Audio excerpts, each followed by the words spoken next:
Salut les gars, pas de panique, les véhicules qui sont pas là sont sur l'aire de décrochage. On s'est bien marré.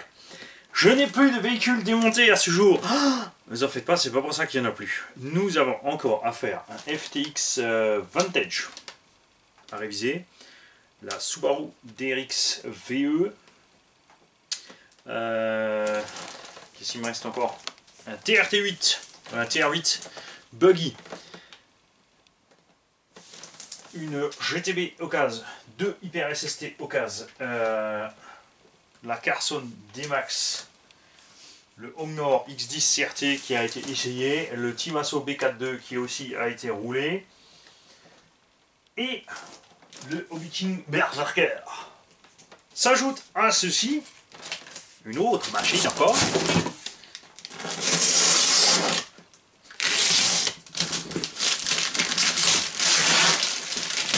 Qui n'est rien d'autre. Là les mecs ils vont péter un câble. Ils vont dire il nous met lui des. Alors c'est pas à moi, c'est une machine qu'un abonné a acheté d'occasion. Et qui aimerait juste simplement réviser et régler, toute prête à être utilisée immédiatement.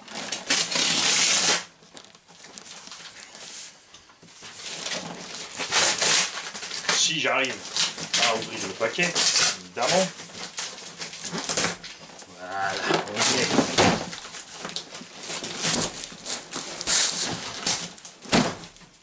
On va pas y arriver. Ah, le petit coquin. Il m'a fermé le carton sous l'emballage, je crois.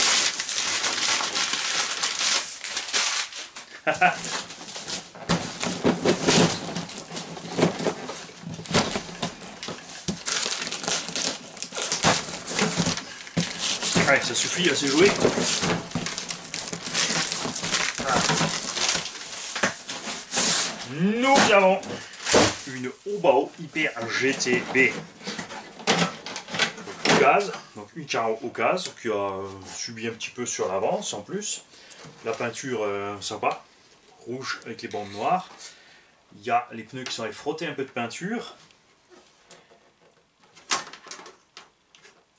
À voir si j'ai le même rouge, est-ce que je pourrais peut-être faire 2-3 petites retouches. Donc celle-là est en bon état, il y a les sockets à LED, il y a les LED dedans, il y a tout ce qu'il faut.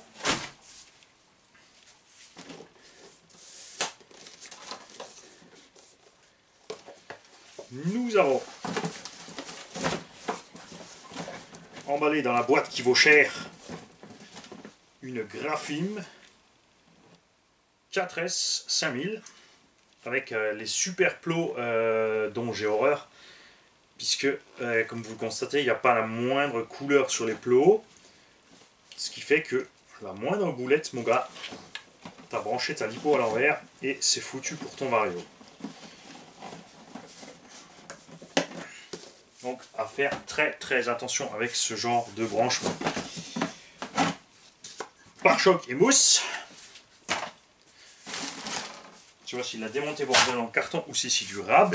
Ah, qu'est-ce qu'il a fait? Il est fou. Et non, il a troué la carreau pour passer l'antenne à travers. Mais non, t'es pas sérieux là, c'est quoi ça? Donc une carreau, ça doit être du Team C en fait. Apsima GTR8 LE, qui est une autre machine 1/8 GT avec un anthrax de 360. Parce qu'il n'y en a pas des masses en 360. Bon, celle-là, si, ça va, correct. Quelques petites fissures, ça va. Niveau qualité, c'est sûr que c'est pas au bas, c'est un petit peu en dessous, mais ça suffit large. Ça fait le boulot. Une deuxième lipo. Moteur Quick Run 2000 kV 4074. Le module de programmation Bluetooth, des ressorts options hyper méga courts qui ne vont donc pas du tout sur cette machine. À moins qu'il ait mis les arrières à l'avant et qu'il ait remplacé les arrières, ce qui m'a bien l'air d'être. Voilà. On a la notice. Effectivement, c'est donc du pare-choc en rab. Il y a un châssis de GTS et les cardans pour passer en GTS. Normalement, quoique non, ça ce sont des cardans longs. On va voir si dans le sachet des pièces détachées on a les cardans courts pour passer en GTS. On a, et c'est génial, le port de programmation du Vario et les boîtes d'origine Vario moteur. On a un montage un peu... Olé, hein. Qu'est-ce que c'est que ce montage? Vario monté de travers, un petit risant, du câblage pour les batteries. Oui. Là aussi, alors faites gaffe quand vous mettez des risants, les serrez pas trop fort, ça blesse les câbles. On a le bouton on-off qui fait un petit funiculaire là, genre parc d'attraction. On va y mettre un petit cerveau dedans, évidemment. Hop. On a des pneus Obitech. Ces pneus sont pas mauvais du tout. J'avais des médiums et des softs de ces pneus là. C'est sûr, ça vaut pas GRP, SP haute, mais ça fait du bon boulot. Et ce que j'aime bien, ce sont les jantes. Elles ont un design bien sympathique. Faut dire ce qu'il y a. On a de l'huile de partout à l'avant, ça veut dire qu'on a à l'arrière aussi. Alors soit il y a quelque chose qui a été mis en trop, ou alors on a les deux diffs qui fuient.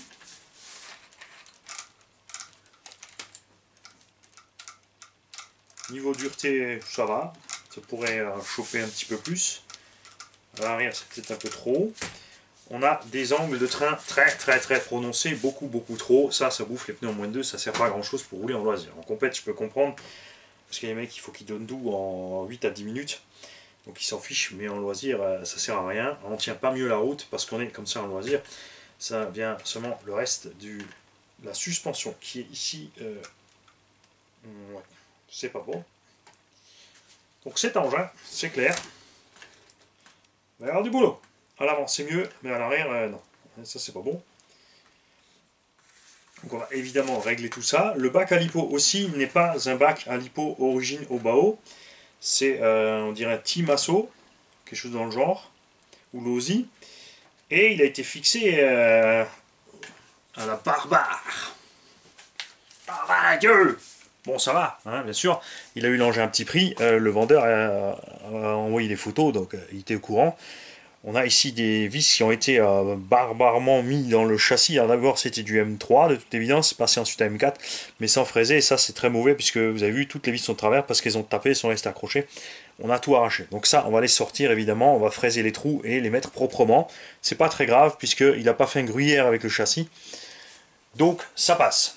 Après il faut savoir ce qu'on veut, quand on a un petit budget juste pour l'hiver pour faire le kéké sur les parkings, ça suffit large évidemment. Pas de quoi s'inquiéter, il y a ce qu'il faut. Ce petit Toro TS150, j'en avais 2 ou 3, ils ont tous fumé avec des moteurs T15 à l'époque, il y avait aussi des problèmes de rotor, après peut-être qu'à l'époque j'y allais peut-être un peu fort, avec des pignons peut-être un peu trop gros, et que Mani voulait aller un peu trop vite. En tout cas, ce petit TS150, il a quelque chose que je n'ai pas encore vu sur d'autres Vario, après je les avais pas tous en main, j'avais pas le Vario T15 en main, j'avais pas les... je crois que c'est Viper, quelque chose comme ça, qui existe, qui fait des Vario assez balèzes aussi, et 2-3 autres trucs. Ce Vario a pour moi, de tous les Vario que je connais, la seule vraie fonction de turbo super bien pensée. Sur ce Vario, tu vas mettre ton avance normale à 5 ou 10 degrés, on va dire, et ensuite tu décides d'une plage de turbo. Le turbo, c'est quoi en électro? C'est rien d'autre que l'avance qui se met à plus que ce qu'il faut. Donc non, généralement on roule à 10, donc là tu peux la programmer jusqu'à 30. Donc tu vas mettre ton avance à 30. Et contrairement au Wing où ça n'arrive que quand tu arrives plein gaz et que tu ne peux que décider que ça arrive au bout de, enfin instantanément, ou 0,1, 0,2, 0,3, 0,4 secondes, et que ça reste ensuite enclenché le temps que tu es sur la gâchette, sur ce Vario, tu peux régler quand est-ce que ça s'enclenche, c'est-à-dire quand tu arrives à 50% des gaz, tu veux que ta fonction turbo s'enclenche, elle va s'enclencher. Là, tu décides de combien de degrés, donc tu peux mettre 30 degrés, donc de 10 à 30, là, tu as vraiment un coup de pied au cul, et de combien de temps tu veux qu'elle s'enclenche, c'est-à-dire une petite seconde. C'est-à-dire quand tu arrives à mi-gaz, tu as le turbo, tu as l'avance qui se claque à 30 degrés pendant une seconde ou une demi-seconde ou plus, tu peux aller jusqu'à 3-4 secondes ou au taquet, et qui va te pousser la machine, donc ça va te faire repartir un coup de plein gaz, enfin c'est vraiment, c'est flagrant. Et donc elle s'arrête au bout d'une demi-seconde ou une seconde. Donc tu peux programmer ça à 0, c'est-à-dire dès que tu touches tes gaz, tu as ton turbo qui va pousser pour une forte accélération, ensuite il va s'arrêter et la machine va filer normalement. Tu peux faire l'inverse, c'est-à-dire filer normalement et une fois arrivé à plein gaz, mettre au taquet et pousser tout ce qu'il faut juste uniquement pour la ligne droite.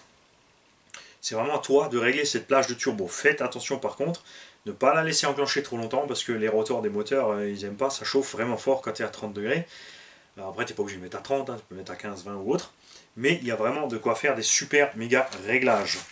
Par contre, ça ne fonctionne qu'avec le capteur dedans, il me semble. Ça, je ne me souviens plus, on va vérifier ça quand on fera la prog pour l'abonné. Donc il faudra évidemment avec un moteur à capteur, ce qui n'est pas le cas de ce petit Quick Run. Ce petit Quick Run est bon, c'est ce qui est livré de série sur les kits. On aurait fortement un moteur Léo 2000 kV, il est un peu plus gourmand, hein, il a 130 ampères, les autres sont dans les 115-120. Il a forcément, du coup, comme c'est un moteur moins cher, c'est un entrée de gamme, des roulements peut-être de moindre qualité ou autre, mais il fonctionne, il fait son taf, c'est super, c'est un moteur de base, comme dit, qui est livré dans RTR. J'en ai encore flingué aucun, on les a passés en 6S, on a mis des gros pignons dessus, bouge pas. C'est vraiment du bon petit moteur à niveau qualité-prix, pour ceux qui font pas de compète. Je remercie donc le vendeur d'avoir fait une annonce claire, d'avoir envoyé des photos veux-tu en voilà, et de n'avoir même pas hésité une seconde à envoyer la machine RC Garage 68, puisque forcément les gens qui ne me connaissent pas, ils disent ouais c'est quoi ce guignol, il va avoir ma machine, il va critiquer, il va me plomber, bah non c'est pas le cas, vendeur correct, réaction correcte des acheteurs, et voilà. Je vais te préparer ce petit bijou. Ne sois pas pressé, tous ceux qui veulent du matériel sur fin d'année, c'est râpé, c'est trop tard, je suis booké jusqu'à mi-fin janvier à voir, donc il faudra un petit peu de patience, et si en janvier je me tape encore un autre stage, on va se retrouver au mois de février-mars. Je vous le dis, 2019 ça va pas être triste. Hein. Salut les gars.